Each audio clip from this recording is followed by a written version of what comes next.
तुम्ही पाहताय न्यूज 18 लोकमत. मुद्दा महाराष्ट्राचा मध्ये तुमचं स्वागत. आणि सुरुवातीला बातमी आहे कोल्हापुरातून. एका चिमुकल्याच्या हत्येचं गूढ अखेर उकललंय, कारण त्याच्या पित्यानंच या मुलाची हत्या केली होती. रागाच्या भरात मुलाची हत्या करण्यात आली. खरं तर हा नरबळीचा प्रकार आहे का अशी शंका उपस्थित झालेली होती, कारण घराच्या बाजूला हळद कुंकू किंवा गुलाल शरीरावरती लावलेला त्याचा मृतदेह आढळलेला होता. मात्र आता जो खुलासा झालाय त्यावरून हातोडा फेकून मारल्यानं मुलाचा मृत्यू झालाय. पती पत्नीच्या वादात या मुलाची हत्या झाली आणि दिशाभूल करण्यासाठी नरबळीचा डाव रचला गेला. हळद कुंकू लावून दिशाभूल करण्यात आली आणि पोलिसांनी आरोपी राकेश केसरेला अटक केली आहे. कोल्हापूरच्या शाहूवाडीतली ही घटना.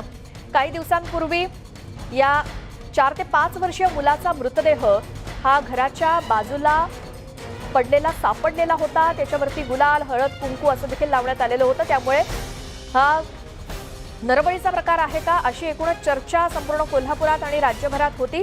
मात्र आता या हत्येचं गूढ समोर आलंय किंवा उकललंय, कारण त्याच्या पित्यानंच रागाच्या भरात या मुलाची हत्या केली होती आणि कुणाला संशय येऊ नये म्हणून एक प्रकारे नरबळीचं नाटक रचलं गेलं आणि या मुलाचा मृतदेह घराच्या बाजूलाच टाकलेला होता.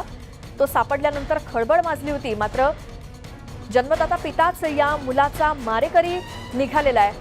पती पत्नीच्या वादात रागाच्या भरात हातोडा फेकून मारल्यानं या साधारण 5 वर्षीय मुलाचा मृत्यू झाला आणि त्यानंतर इतरांची दिशाभूल करण्यासाठी आणि हत्या केल्याचं उघड होऊ नये यासाठी म्हणून नरबळीचा डाव रचला गेला. हळद कुंकू या मुलाच्या मृतदेहाला लावून दिशाभूल करण्यात आली आणि पोलिसांनी या चिमुरड्याच्या बापाला अटक केलेली आहे. राकेश केसरे असं त्याचं नाव आहे.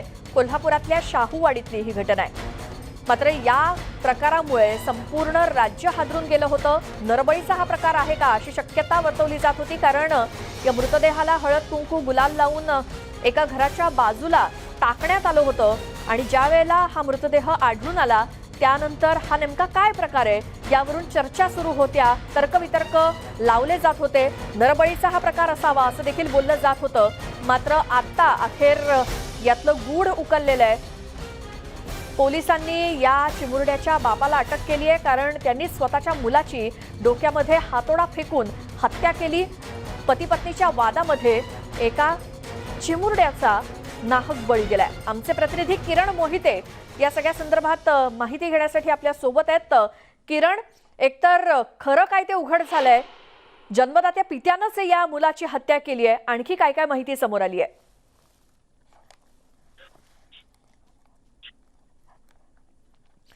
किरण, आवाज पोहोचतोय का? संपर्क होऊ शकत नाहीये नीट, आवाज नीट येत नाहीये. मात्र कोल्हापुरातल्या या घटनेनं संपूर्ण महाराष्ट्र हादरून गेला होता. नरबळीचा प्रकार कोल्हापुरात घडला की काय अशी एक चर्चा होती. मात्र या चर्चांना आता पूर्णविराम मिळालाय, कारण या मुलाचा मृत्यू नेमका कसा झाला याचं गूढ उकललेलं आहे. जन्मदात्या पित्यानंच या मुलाच्या डोक्यात हातोडा फेकून मारल्यानंतर या 5 ते 7 वर्ष मुलाचा मृत्यू झाला. त्याचा मृतदेह घराच्या बाजूलाच टाकून देण्यात आला आणि या मृतदेहावर हळद कुंकू आणि गुलाल टाकल्याचं सुद्धा समोर आलं. त्यामुळे हा नरबळीचा प्रकार आहे का अशी एक प्रकारे दिशाभूल करण्याचा प्रयत्न या चिमुरड्याच्या पित्यानं केला, ज्यानं या मुलाची हत्या केली. मात्र आता खरं काय ते कारण समोर आलंय. यानंतर बातमी राजकीय वर्तुळातून. अजित पवार यांच्या अडचणीमध्ये वाढ होण्याची शक्यता आहे, कारण अजित पवार यांच्या निकटवर्तीयाच्या घरी छापा टाकण्यात आलाय. साखर कारखाना संचालकाच्या घरी हा छापा पडलाय. सकाळपासून इन्कम टॅक्सनं छापेमारी सुरू केली आहे. सकाळी 7 वाजल्यापासून इन्कम टॅक्स विभागानं ही कारवाई करायला सुरुवात केली. साखर कारखान्यांवर सुद्धा कारवाई सुरू केलेली आहे. त्यामुळे दौंड शुगर असेल किंवा अंबालिका शुगर, जरंडेश्वर साखर कारखाना, पुष्प दनतेश्वर शुगर फॅक्टरी किंवा नंदुरबार या खासगी साखर कारखान्यांवरती ही कारवाई इन्कम टॅक्स विभागाकडून सुरू करण्यात आली आहे. अजित पवार यांच्या अडचणीमध्ये वाढ होऊ शकते त्यामुळे, कारण त्यांचे निकटवर्तीय किंवा नातेवाईक जे कोणी आहेत, ज्यांचे हे साखर कारखाने आहेत महाराष्ट्रात, त्यांच्या साखर कारखान्यांवरती इन्कम टॅक्स डिपार्टमेंटनं धाड टाकली आहे। आज सकाळी 7 वाजल्यापासून इन्कम टॅक्स विभागानं छापेमारी सुरू केली आणि या कारवाईमुळे अजित पवार यांच्या अडचणी वाढल्याचं कळतंय।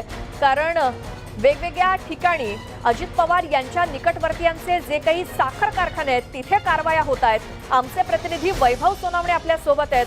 वैभव, अजित पवारांच्या अडचणी कशा वाढू शकतात? त्यांचे कोण निकटवर्ती आहेत ज्यांच्या साखर कारखान्यांवरती या धाडी टाकल्या जात आहेत? अंबालिका शुगर्स, जरंडेश्वर, पुष्पदंतेश्वर आणि दौंड शुगर्स या अजित पवार यांचे निकटवर्ती असलेले जे त्यांचे कार्यकर्ते आहेत किंवा नातेवाईक आहेत त्यांच्याशी संबंधित असलेले कारखाने आणि या कारखान्याचे संचालक जे आहेत त्यांच्या घरी इन्कम टॅक्स विभागाने या धाडी ज्या आहेत त्या आज सकाळी 7 वाजता घातल्याचं कळतंय। सगळ्यात महत्वाचं म्हणजे केंद्रीय यंत्रणांनी राज्याच्या पोलिसांना कुठलीही माहिती न देता सीआरपीएफच्या जवानांना या रेडसाठी इन्फॉर्म केलेलं होतं। त्यांना बंदोबस्त किंवा सुरक्षा जी आहे ती देण्याचे आदेश जे आहेत ते देण्यात आलेले होते आणि सकाळी 7 वाजल्यापासून या धाडी सुरू आहेत।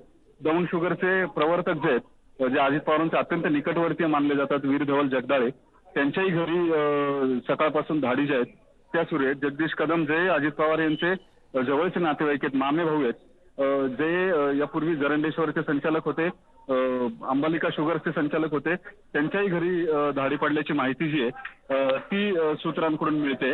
वास्तविक या सगळ्या प्रकरणात यापूर्वी सुद्धा एकदा इन्कम टॅक्स विभागाने चौकशी केलेली होती। किरीट सोमय्या यांनी ईडीकडे तक्रार केल्यानंतर पुन्हा कालच ते साताऱ्यामध्ये बोलताना जरंडेश्वरला भेट दिल्यानंतर अजित पवारांना लवकरच कळेल या सगळ्याची परिणिती काय होते अशी जाहीर धमकी सुद्धा त्यांनी दिलेली होती आणि त्यानंतर आज सकाळी इन्कम टॅक्सच्या धाडी ज्या आहेत त्या अजित पवार यांच्याशी संबंधित निकटवर्तीयांवरती पडलेल्या आहेत। पुष्पदंतेश्वर जो आहे नंदुरबारचा तिथे, त्यानंतर दौंड शुगर, अंबालिका शुगर कर्जत आणि जरंडेश्वर सातारा इथं या धाडी ज्या आहेत त्या इन्कम टॅक्स विभागानं घातल्यात। अत्यंत मोठी बातमी या क्षणाची म्हणावी लागेल। महाविकास आघाडीचे आणि राष्ट्रवादीचे क्रमांक 2 ते नेते जे आहेत अजित पवार यांच्याशी संदर्भात असलेल्या या सगळ्या कारखान्यांवर धाडी घालून त्यांना अडचणीत आणण्याचा प्रयत्न जो आहे तो केला जातोय। या सगळ्या यातले महत्वाचे दौंड शुगर वगळता इतर जे कारखाने आहेत या कारखान्यांच्या वेळेस आधीच त्यांच्यावरती आरोप केला जात होता। हे पूर्वाश्रमीचे सहकारी साखर कारखाने होते आणि राज्य शिखर बँकेकडे पैसे जे आहेत त्यांनी घेतलेले ते न भरू शकल्यामुळे लिलाव जे आहेत ते या कारखान्यांचे करण्यात आलेले होते आणि अजित पवारांनी हे संबंधितांना कारखाने मिळवून दिले असाही आरोप त्यांच्यावरती करण्यात आलेला होता। या लिलावामध्ये अत्यंत कवडीमोल किमतीला हे कारखाने घेण्यात आले ज्यांचे ऍसेट करोडो रुपयांचे आहेत असाही आरोप जो आहे तो यापूर्वीच अजित पवार यांच्यावरती करण्यात आलेला होता। मात्र गेले अनेक वर्ष केवळ या अशा पद्धतीचे आरोपच केले जातात, यातून निष्पन्न काही होताना दिसत नाहीये। अजित पवार आता या थेट अजित पवार यांना किती अडचण होते या सगळ्या प्रकरणाची हे पाहणं महत्वाचं ठरणार आहे। याचं कारण या सगळ्या धाडींनंतर अजित पवार यांच्या समोरच्या अडचणी ज्या आहेत त्या सुद्धा मोठ्या प्रमाणावरती वाढणार आहेत। त्यांचं हे अत्यंत निकटवर्ती किंवा पहिल्या वर्तुळातले म्हणावेत असे सहकारी आहेत किंवा नातेवाईक आहेत जे त्यांचे व्यावसायिक पार्टनर सुद्धा असं अनेक वेळा लक्षात आलेलं आहे। सुनेत्रा पवार यांच्या सुद्धा जगदीश कदम यांच्या सोबत काही वेगवेगळ्या इतर कंपन्यांमध्ये जरंडेश्वरच्या बाबतीमध्ये ज्या गुरु कमोडिटीजचा उल्लेख करण्यात आलेला होता त्यामध्ये त्यांची भागीदारी होती। त्यामुळे या सगळ्या प्रकरणात एक थेट आहे अजित पवार यांच्याशी संबंधित असलेल्या पहिल्या वर्तुळातले जे लोक आहेत त्यांच्यावरती या कारवाया करण्यात आल्यामुळे अजित पवार यांच्या समोरच्या अडचणी वाढणार हे निश्चित आहे। बरं वैभव, एक प्रकारे आता किरीट सोमय्या यांनी आपला मोर्चा अजित पवारांकडे वळवलाय असं म्हणावं का? निश्चित सरळ सरळ दिसतंय की सोमय्या यांनी यापूर्वीच आरोप जे आहेत ते अजित पवार यांच्यावरती जरंडेश्वरच्या बाबतीमध्ये केलेले होते। शालिनी पाटील ज्या आहेत ज्या जरंडेश्वरच्या मुख्य प्रवर्तक समजल्या जातात त्यांनी सुद्धा यापूर्वीच या संदर्भातली एक याचिका जी आहे ती उच्च न्यायालयामध्ये केलेली होती आणि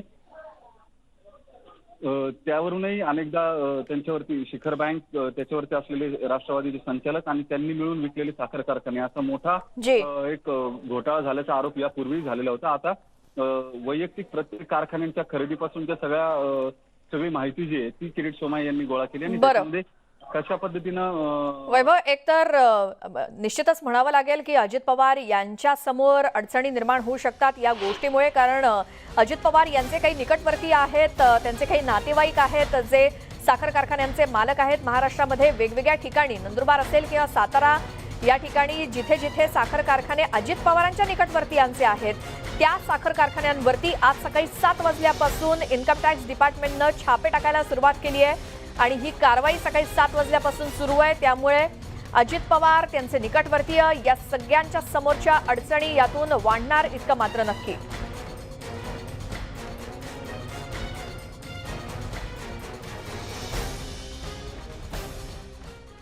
पुढची बातमी आहे 2 ऑक्टोबरच्या क्रूज पार्टी संदर्भातली, कारण एनसीबीनं या पार्टीवरती केलेल्या कारवाईनंतर आता राजकीय आरोप प्रत्यारोप होताना दिसत आहेत। राष्ट्रवादीचे नेते नवाब मलिक यांच्या आरोपांवरती देवेंद्र फडणवीसांनी प्रत्युत्तर दिलं। आता पुन्हा एकदा नवाब मलिक यांनी त्यांच्यावरती टीका केली आहे। एनसीबीचे अधिकारी सुद्धा भाजपची भाषा बोलतायत का, असा सवाल नवाब मलिकांनी उपस्थित केला। आपल्या जावयावरती कारवाई केल्यामुळे आपण अशा प्रकारचे आरोप करत नसल्याचं मलिकांनी स्पष्ट केलं। दरम्यान मलिक हे कुणाच्या तरी इशाऱ्यानुसार बोलत असल्याची टीका विधानसभेचे विरोधी पक्षनेते देवेंद्र फडणवीसांनी केली।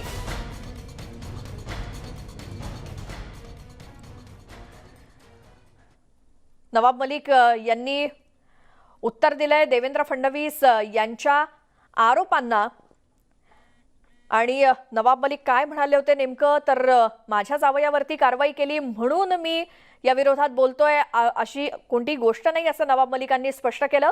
त्यामुळे देवेंद्र फडणवीस आणि नवाब मलिक यांच्यामधले आरोप प्रत्यारोप। देखिए, नवाब मलिक जी का दर्द ही कुछ और है।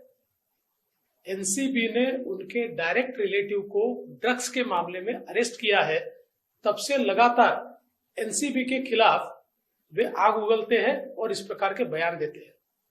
सवाल ये नहीं है कि वहां कौन उपस्थित था या कौन नहीं था, वो बीजेपी के थे नहीं थे, ये सवाल गौड़ है। सवाल ये है क्या ड्रग्स की पार्टी चल रही थी, और अगर चल रही थी तो क्या उसका समर्थन नवाब मलिक करते, वे उसके ऊपर क्यों नहीं बोलते।